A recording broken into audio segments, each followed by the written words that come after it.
Crude অয়েলে live trade চলছে, crude অয়েলের future by হয়েছে একটা এবং 500 টাকা প্রফিট চলছে। জাস্ট আমি এখানে এন্ট্রি এক্সিটটাকে আরো ক্লিয়ার করব। তো দেখুন, ক্রুড অয়েলের চার্ট যদি আমরা দেখি, এটা 5 মিনিটস এর টাইম ফ্রেমে রয়েছে, এখানে পড়েছে এবং একটা স্ট্রং বিয়ারিশ ক্যান্ডেলকে ডোমিনেট করেছে। তারপরে দেখুন একটা আপসাইডে মুভমেন্ট হয়েছে, জাস্ট এখানে কারেকশন এসছে, একটা কনসোলিডেট করেছে, এই জায়গাটা একটা সাপোর্ট লেভেল রয়েছে, এই সাপোর্ট লেভেল থেকে আমি একদম এইখানেই ট্রেডটাকে জেনারেট করেছি। তো এখন 200 রুপিস প্রফিট চলছে, পজিটিভই দিক রয়েছে।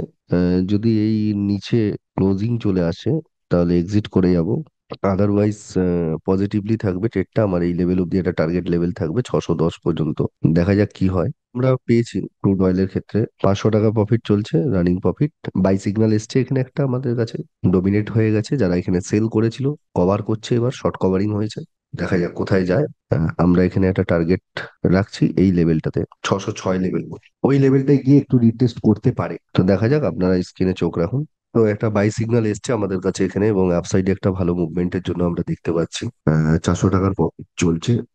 কেউ যদি 400 টাকার এটা আতঙ্কিত হয় যে 400 টাকার প্রফিটটা বাবা লস হয়ে যেতে পারে, 2 মিনিটের টাইম ফ্রেমে আমরা চলে যেতে পারবো। 2 মিনিটের টাইম ফ্রেমে যদি আমরা দেখি এখানে, 2 মিনিটের টাইম ফ্রেমে কিন্তু এখানে একটা বাই সিগন্যালও এসছে এবং 2 মিনিটের টাইম ফ্রেমে কিন্তু একটা পজিটিভও রয়েছে। তো এখন যেটা ব্যাপার হচ্ছে যে 2 মিনিটস এর টাইম ফ্রেমে এর নিচে ক্লোজিং না এলে কিন্তু আমরা বেরোতে পারবো না, অর্থাৎ এসএল হচ্ছে ক্লোজিং বেস এই গ্রিন ক্যান্ডেলটার নিচে, অর্থাৎ আমার কস্ট টু কস্টে একটা পজিটিভলি আপসাইডে মুভমেন্ট যাওয়ার টেন্ডেন্সি রয়েছে এই লেভেল অব্দি 605 পর্যন্ত। তো 5,993-তে বাই হয়েছে, আর 605 পর্যন্ত যদি যায় বা 603 পর্যন্ত যায় তাহলে কিন্তু 10 পয়েন্টের ক্যাপচার হবে, তাহলে 1,000 টাকার একটা প্রফিট শো করতে পারে এখানে। আমি টেল করাবো আমার রেসেলটাকে, আমি এই লেভেলে নিয়ে চলে আসবো, এর নিচে দেখবো ক্লোজিং হচ্ছে কিনা। 96 এর নিচে 6,000-এ মুভ হয়েছে, 6,001, 800 টাকার একটা প্রফিট চলছে। জাস্ট এক লটেই একটা ট্রায়াল নিচ্ছি অ্যাকচুয়ালি। তো এইখান থেকে মনে হচ্ছে যদি নিচের দিকে চলে আসে একটা ভয় কাজ করছে, তাই তো। তো প্রফিটটা লসে কনভার্ট হয়ে যাওয়ার চান্স থাকতে পারে 600 টাকার প্রফিটটাকে। তো আমরা না এখানে 5 মিনিটের টাইম ফ্রেমটা যেটা রয়েছে, 5 মিনিট টাইম ফ্রেমটাকে আমরা 2 মিনিটসে কনভার্ট করে দিচ্ছি। 2 মিনিটসে কনভার্ট করে দিলে দেখুন এখানে একটা ইভিনিং স্টার ফরমেশনের জন্য দেখাচ্ছে। ইভিনিং স্টারটা আমি এইখানটাকে আর একটু স্পেসলি এখানটায় বাড়িয়ে দিলাম, তো আমার প্রিভিয়াস গ্রিন ক্যান্ডেলটা নিচে 597, 5,997, 5,997 নিচে ক্লোজিং পেলে এক্সিট করে দেবো।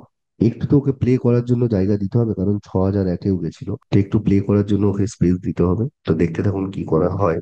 হ্যাঁ, গ্যাপ আপ ওপেন করেছে 6,000, গ্যাপ আপ ওপেন করে গেছে, নিচে ক্লোজিং আসেনি। দেখা যাক কি হয়। তো এখন প্রফিট 700 টাকা চলছে, 2 মিনিটস এর টাইম ফ্রেম, এই লেভেলটার কাছে ওকে পৌঁছাতে হবে এবং 6,005 অ্যাজ পার ফিবো রিট্রেসমেন্ট 50% রিট্রেসমেন্ট করেছে, 50% থেকে যদি ফল ডাউন করতে পারে, তো যাই হোক ওই লেভেলটার নিচে কিন্তু ক্লোজিং আসতে হবে, কারণ আমার প্রিভিয়াস বুলিশ ক্যান্ডেল, দেখা যাক কি হয়। অনেকটাই গ্যাপ ডাউন দিয়ে ফেলেছে, তো এইরকম সিচুয়েশন হয়েছে, দেখুন এতটা গ্যাপ আপ গ্যাপ ডাউন, তাহলে আপনার কস্ট প্রাইজে কিন্তু আপনি এসএলটাকে লাগিয়ে রাখুন। এরকম সিচুয়েশন হলে কস্ট প্রাইজে এসএলটাকে লাগিয়ে রাখুন, যদি এটা রিকভার করে ওপরের দিকে যায় তাহলে বেস্ট, না হলে কস্ট প্রাইজে কিন্তু আমার এসএলটাকে এখানে লাগিয়ে রাখা উচিত। একটু বড় টাইম ফ্রেমে চলে যাই, বিগার টাইম ফ্রেমে, 5 মিনিট টাইম ফ্রেমে। 5 মিনিট টাইম ফ্রেমে কিন্তু ওর নিচে ক্লোজিংটার অপেক্ষায় রয়েছে, দেখা যাক এই নিচে ক্লোজিং, অর্থাৎ 96 এর নিচে ক্লোজিং, 95, 1 টাকা নিচে, যেমন একটা ইভিনিং স্টার তৈরি করার টেন্ডেন্সি চলছে। 200 এর প্রফিট চলছে, গ্যাপ আপ ওপেন করেছে 96-এ, 96-এ ওপেন করে ক্লোজিং দিয়ে দিয়েছে। দেখুন এর নিচে কিন্তু এটা ক্লোজিং দিয়েছে, বাট এই লোটাকে কাটতে হবে, তাহলে আমি স্ট্রিক্টলি এর লোটাকে কাটলে আমি এক্সিট করব। লোটা বানিয়েছে হচ্ছে কত, 95, 95। তো আমি এখানে গিয়ে ট্রেডটাকে স্টপ লস দিতেই পারি 5,994, 5,994, 10 পয়েন্টসের 994.5, 1 টাকার ডিস্টেন্স রাখতেই বলছে, 1 টাকার গ্যাপ তো রাখতেই বলছে। তো এসএল দেওয়ার থেকে আই থিঙ্ক বেরিয়ে যাওয়া বেস্ট হবে এখান থেকে। দেখুন 100-তে চলে আসছে, তো এসএল দেওয়ার থেকে আই থিঙ্ক এখান থেকে বেরিয়ে যাওয়াটা বেস্ট হবে। হ্যাঁ, আমি ফার্স্ট মুভ করছি, এখানে এক্সিট করছি, এক্সিট 95। যদি আমাকে নেগেটিভে লস নিতে হয় প্রফিট থেকে বেরিয়ে, তাহলে আমার এন্ট্রি ক্যান্ডেলটা হচ্ছে এটা, এই ক্যান্ডেলটা লো এর নিচে যদি ক্লোজিং আসে তাহলে আমাকে এখানে ইমিডিয়েটলি বেরোতে হবে, সেটা আমার প্রফিট থাক চাই লস থাক, সেটা আমাকে নিয়ে বেরোতে হবে। তো আমি যেহেতু একটা বেয়ারিশ ভিউ হঠাৎ করে এসছে এবং তো সেই ক্ষেত্রে আমি কিন্তু একটা 95-এ আমি এক্সিট, মানে 200 টাকার প্রফিটে যদি ওপরে আপসাইডে মুভমেন্ট করে 90 এসছে করছে, অর্থাৎ নিচের দিকেই আসার চান্সেস দেখাচ্ছে। লো পয়েন্ট থেকে একটা সাপোর্ট নেওয়ার চেষ্টা করছে। দেখা যাক কি হয়। আমার যে এক্সিট অর্ডারটা ছিল আমি ওটা ক্যান্সেল করে দিয়েছি, এবং এটা একটা সাপোর্ট লেভেল রয়েছে, এখান থেকে ফল করলে আমি এক্সিট করবো। এটা পয়েন্ট, এখান থেকে ফল করলে আমি এক্সিট করবো, তাহলে 400-500 লস হলে লস বেয়ার করবো, কোনো অসুবিধা নেই। বড় কিছু প্রফিট করতে গেলে কিছু কিছু লস নিতে হয়। তো এটা এখন একটা এক্সাক্ট পয়েন্ট, কারণ এখান থেকে পুল ব্যাক হয়েছিল, হয়ে আবার পড়েছে, এখানে বোটাম ক্রিয়েট করছে, স্ট্রং সাপোর্ট লেভেল রয়েছে, এখান থেকে হয়তো উপরের দিকে মুভ করতে পারে। তো এইখান থেকে যদি এই ক্যান্ডেলটার হাই ব্রেক করে ক্লোজ করে ফেলে এই ক্যান্ডেলটা, তো আপসাইডে এবার কনফার্মেশন, ডবল কনফার্মেশন উপরের দিকেও মুভ করতে পারে, মানে পারে, মুভ করবে। তো দেখুন এখান থেকে একটা আপসাইড স্ট্রং সাপোর্ট থেকে উঠেছে আমি, এবং এই জায়গাটার জন্য ওয়েট করছি। ট্রেড গুলোকে সম্পূর্ণ লজিক্যালি বুঝতে হবে, কিছু না কত প্রফিট লস এই দিকটা ফোকাস রাখবেন না, এই দিকটাকে পুরো উঠিয়ে দিতে হবে। ট্রেডটা লজিক্যালি, আমাকে যদি 500 টাকা 1000 টাকা লস হয়, লজিক্যালি লস নিয়ে বেরোবো, ঠিক প্রফিটটাও কিন্তু লজিক্যালি আমি বের করবো। কি অবস্থা? পজিটিভলি যাচ্ছে, একটা ইনভার্টেড হ্যামার দেখাচ্ছে ওখানে, ঠিক দেখা যাক কি হয়। একদম সাপোর্ট লেভেল থেকে ড্র করা রয়েছে ট্রেডটা, ও লাভলি 300 পয়েন্টস প্রফিট এগেইন। তো এই জার্কটাকে নিতে হবে। দেখুন আমার যে ক্যান্ডেলটা এন্ট্রি, তো এটা একটা বুলিশ ক্যান্ডেল হয়েছে, এই বুলিশ ক্যান্ডেলটার নিচে কিন্তু, বা এই যে রেঞ্জটা সাপোর্ট জোন, এর নিচে ক্লোজিং আসেনি, ক্লোজিং আসেনি এর নিচে। তো এর নিচটায় আমরা ক্লোজিং চাই, আদারওয়াইজ ওপরে যদি দিয়ে দেয় ভাই আমি লস অ্যাকসেপ্ট করব, তা না হলে কিন্তু পজিটিভলি আমি ওপরের দিকেই রয়েছে। জাস্ট ট্রেডটা দেখুন, পেশেন্স নিয়ে বসতে হবে। প্রফিটটার এইখানে যখনই চোখটা দেবেন, 700 টাকা প্রফিট দেখাচ্ছিল, আরে বাবা বুক করলাম না কেন, এই এখন 600 টাকা হলো, এইটা করা যাবে না। তো ট্রেড যাবে আসবে, আপনি থাকবেন না কিন্তু শেয়ার মার্কেট থাকবে, চলবে, চিন্তা নেই, অনেক ট্রেডের অপরচুনিটি পাবেন। কিন্তু সিস্টেমটাকে আগে ধরতে হবে ঠিক করে। চলুন দেখা যাক কি।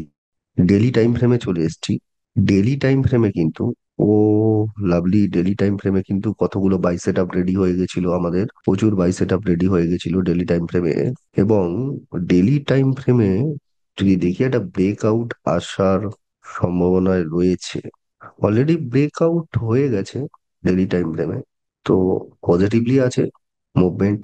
ডেলি টাইম ফ্রেমে strong support level, strong support level, দেখুন এখানে support, support, support, triple bottom already আমরা পেয়েছি, এবং হায়ার লো পেয়ে গেছি এখানে, এবং আপসাইডেই রয়েছে। পজিশন হোল্ড করা যেতে পারে, পজিশন হোল্ডিং এ নিয়ে যাওয়া যেতেই পারে অ্যাজ পার ডেলি টাইম ফ্রেমে। তো 5 মিনিটস দেখা যাক ক্লোজিং হয় কিনা। ফাইনালি ব্রেক করছে, 1100 টাকার একটা লস দেখাচ্ছে। তো যদি আমি এটাকে ডেলি টাইম ফ্রেমে চলে যাই, মানে একটু 1 আওয়ার টাইম ফ্রেমে দেখি, সেল সিগন্যাল আসছে। 1 আওয়ার টাইম ফ্রেমে ক্লোজিংটাকে দেখবো, একটু বড় টাইম ফ্রেম, ডেলি টাইম ফ্রেমে যাওয়ার আগে। তারপরে দেখুন এই লেভেলটাতে একটা ব্রেকআউট আসে, চান্স আছে।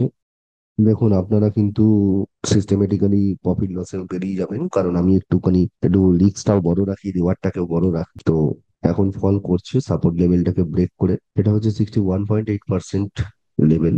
ক্লোজিং চলে এসছে, রেঞ্জের নিচে ক্লোজিং এসছে, ক্লোজিং আসার পরে দেখবো এর লোটাকে ব্রেক করছে কিনা, মানে এটা আমার কনফার্মেশন হলো এক প্রকার। সাপোর্ট লেভেলকে ব্রেক করে ক্লোজিং করেছে নিচে, তো এটা কনফার্মেশন দিল, তার মানে এক্সিট নয়। এই লোটাকে ভাঙলে কিন্তু নিচের দিকে আসার চান্স আছে, দেখা যাক কি হয়। যেহেতু ডেলি টাইম ফ্রেমে একটা ভালো মুভমেন্ট হয়েছে, ডেলি টাইম ফ্রেমে একটা ব্রেকআউট এসছে এখানে, তো আমি এই পজিশনটাকে হোল্ডে নিয়ে যাব। তো দেখা যাক আরো মুভমেন্ট পাওয়া যায় কি। তো অ্যাজ পার ডেলি টাইম ফ্রেমে পজিটিভলি রয়েছে, আপসাইডে মুভমেন্ট আছে, তো ওটা জাস্ট শর্ট, তো পজিশন হোল্ড করা যেতেই পারে এখান থেকে। আর এখানে ফিবো দিয়ে আমরা এক্সটেনশন, ফিবো দিয়ে রিট্রেসমেন্ট আমরা চেক করছি, দেখছি 61.8% লেভেলের কাছাকাছি এটা চলছে। চলুক, তারপরে আমি আরো আপডেট দেব। জাস্ট আমি এখানে নোট করে দিচ্ছি 0.8%। তো এখন রাত্রির 1:22 বাজে, আপনারা দেখতে পাচ্ছেন। তো আমি ভিডিওটা বানাচ্ছি। তো ক্রুড অয়েলে যে ট্রেডটা নেওয়া হয়েছিল সেটা হোল্ড পজিশনে রয়েছে। দেখুন একটা ফিউচার বাই হয়েছিল 5,993-তে, 6,044-এ ক্লোজ করেছে, 5,100 টাকার একটা প্রফিট চলছে। তো আমি সরাসরি একটু চার্টে চলে যাব। আমার এই পজিশনে নেওয়া হয়েছিল, এইখানে এই পজিশনে নেওয়া হয়েছিল। আমি একটু জুম করে নিই, তাহলে সুবিধা হবে দেখাতে। তো এই পজিশনে নেওয়া হয়েছিল, তারপরে পড়ে যায় মার্কেট, এইখানে আসে। তো এই লেভেলটাকে আমরা সাপোর্ট লেভেল হিসাবে ধরেও ছিলাম। তো এখান থেকে ক্রমশ ডাউন ট্রেন্ড আসে। তো এখান থেকে ফিবো রিট্রেসমেন্ট ওয়াইজ যদি আমরা দেখি, তাহলে এখানে 61.8% রয়েছে। 61.8% কেও ব্রেক করে নিচে এসছে অলরেডি। আসার পরে এইখান থেকে একটা লিটল বিট ডাউন ট্রেন্ড আসার পরে কিন্তু এখানে আর লোয়ার লো ফর্ম করেনি, ডবল বটম ক্রিয়েট করে এইখান থেকে কিন্তু আপ ট্রেন্ডে নেওয়া শুরু করেছে। তো আমার ভিভো ওয়াইজ বা আমাদের সাপোর্ট ওয়াইজ যদি আমরা দেখি, তো সাপোর্ট অনুযায়ী কিন্তু এইখানে এর লেভেলের নিচে ব্রেক করে গেছিল, তো এক্সিট ছিল। আমি হোল্ডিং পজিশনে যাচ্ছি, কারণ এটাকে যদি আমরা একটু ডেলি টাইম ফ্রেমে নিয়ে যাই, তাহলে দেখুন ডেলি টাইম ফ্রেমে কিন্তু একটা ভালো ব্রেকআউট আমরা পাচ্ছি। জাস্ট এই জায়গাটায় যদি দেখি, এইখান থেকে কিন্তু এখানে একটা রেজিস্ট্যান্স লেভেল, অর্থাৎ আমরা যদি দেখি এই লেভেলটা একটা কিন্তু ব্রেকআউট এসছে, বা আমরা যদি রেজিস্ট্যান্স লেভেলটা এইখানেই রাখি, এইখান থেকে কিন্তু একটা, এটা কিন্তু একটা স্ট্রং সাপোর্টও ছিল, যেটা আমি বলেছিলাম। তো আমি পজিশনটাকে হোল্ড রেখেছি, যেহেতু ডেলি টাইম ফ্রেমে, ওয়ান ডে টাইম ফ্রেমে একটা স্ট্রং এখানে বাই সেট আপও এসছিল, বাই সেট আপও ছিল। এইখানে ট্রিপল বটম করার পরে উপরে একটা হায়ার লো ফর্ম করে, করার পরে কিন্তু ও আপ সাইডে একটা মুভমেন্ট হচ্ছে এবং একটা ব্রেকআউটও রয়েছে। ব্রেকআউট হয়ে স্ট্রংলি একটা বুলিশ ক্যান্ডেলই ফর্ম করেছে, গ্রিন ক্যান্ডেল, অর্থাৎ এখানে কালারটা ব্লু করা আছে। তো এই পজিশনটা মোটামুটি আমার হোল্ড রয়েছে, এবং দেখবো নেক্সট ট্রেডিং ডেতে মার্কেট ওপেন করলে আমার ফার্স্ট টার্গেট লেভেল থাকবে 6150, এবং এটা একটা ব্রেকআউটও এসছে, ওপরে চলতে থাকবে। যদি এই লেভেল কেউ ব্রেক করে, নেক্সট টার্গেট থাকবে হচ্ছে 6400 লেভেল। দেখা যাক এই ট্রেডটা আমি যতক্ষণ না পর্যন্ত এক্সিট করছি না, ততক্ষণ আমি আপডেট দেবো আপনাদেরকে। 1 আওয়ার টাইম ফ্রেমে যদি দেখি, এখানে স্ট্রংলি ও আপসাইডে আপ ট্রেন্ডই চলছে। আর 15 মিনিট টাইম ফ্রেমেও যদি দেখি, তো একটু, তো আমি ট্রেডটা অ্যাকচুয়ালি শর্ট স্ক্যাল্পিং বা আমি ইন্টারের জন্যই করেছিলাম। তো আমি ওভারঅল যখন দেখলাম যে পজিশনটা ভালো পজিশনে আছে, ডেলি টাইম ফ্রেমে ব্রেকআউট এসছে, তো এই আপ ট্রেন্ডটা পুরোটাই ক্যাপচার হচ্ছে এবং প্রাইস এখন এইখানে এসছে। তো ওভারঅল আমি দেখবো যে ম্যাক্সিমাম আবার কোথায় রিট্রেস নিতে পারে। তো আমি এটাও শেয়ার করব, আপডেট করব, যতক্ষণ না আমি এক্সিট করছি। ওকে।